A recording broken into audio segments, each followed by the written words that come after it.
Excitement in the air as it's week 8 of Friday night football here in South Mississippi.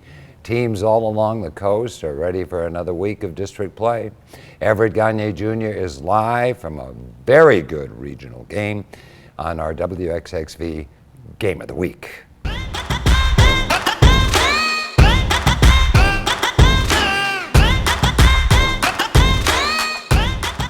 Yes, sir. Thank you, Dave. It is another Friday night football, a game of the week we got this week. It's St. Martin against D'Iberville. I got Coach Woody next to me. Good to see you, Coach. Thank y'all for coming out, man. Really excited about it. Yes, sir. No problem. Just talk about, I don't know if we've had you before this week on Game of the Week, but you're back on here again if we had. Talk about just being Game of the Week.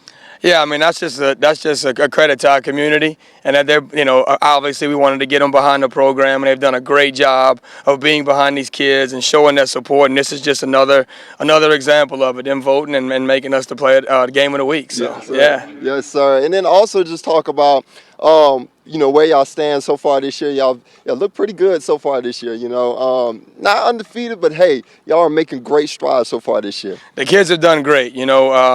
Like I've said before to people that have asked, the goal was to implement a standard in how we do things, and a standard in competing, and how you do anything is how you do everything. And the kids have really bought into that standard, and it's paid off for them, several times this year. Mm-hmm.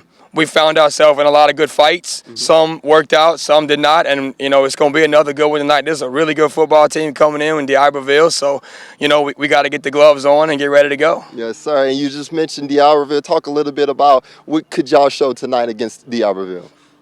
There's a lot of smoke and mirrors when it comes to football. Two things win more football games than lose, and that's blocking and tackling. I mean, it's old school. As long as you block and you tackle, you put yourself in a great position to be successful. So we got to do those two things tonight. They got really good players on both sides of the ball. So many to name, you can't name them, but they got really good players, and we got good players too. And our players are ready for the challenge, but yeah, we need to block and we need to tackle. It's pretty simple. Yes, sir. Thank you so much for coming on this live interview with me. Hopefully y'all go ahead and handle business tonight. Yeah, thank y'all so much for coming. Yes, sir. Man. No Appreciate problem. it. Reporting for where you live here in St. Martin, I'm Everett Ganier Jr., WXXV News 25.